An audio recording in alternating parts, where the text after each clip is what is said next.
Hello नमस्कार साथीभाइहरू। आज तपाईहरुलाई मेरो नयाँ भिडियोमा स्वागत छ। आज चाहिँ म तपाईहरुलाई बुके बनाउने तरिका देखाउँदै छु।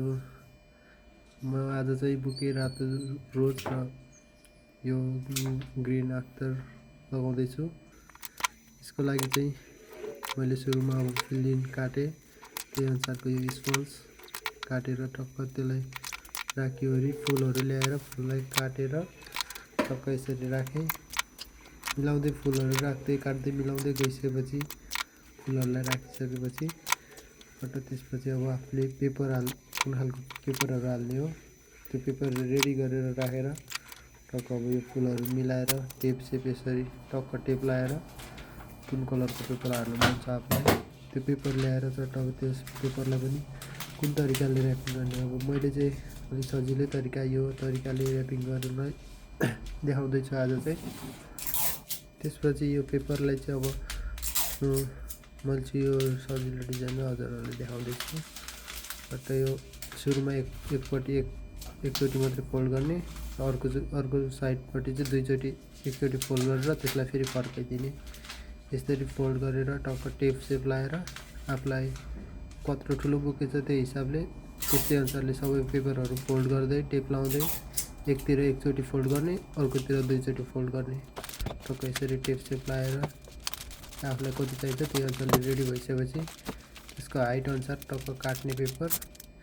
त्यसपछि टेप लाएर त्यसलाई जोड्दै जाने हो, त्यसलाई वरिपरि हाल्दै जाने वरिपरि सबैतिर हालिसकेपछि त्यसलाई वरिपरि पेपर हालिसकेपछि त्यसलाई पुरै अब टेप लाएर आफूले हेर्ने सुरुमा कतिको मिलेको छ कि छैन त्यही अनुसारले त्यसलाई टक्क अब वरिपरि सबतिर हालिसकेपछि अब त्यसलाई रिबन बान्ने पाला आउँछ।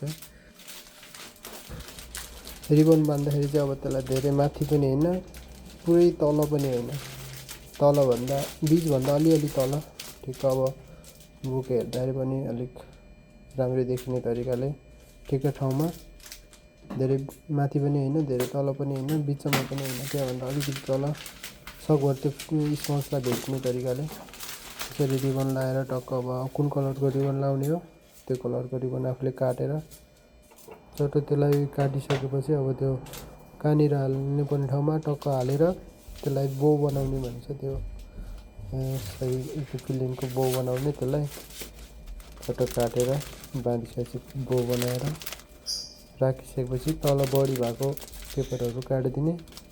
तल बडी भएको पेपर काटिसकेपछि भयो हजुरको फाइनल लुक आउँछ आफ्नो बुकेको। अनि फाइनल लुक हेर्दाखेरि चाहिँ यस्तो देखिन्छ।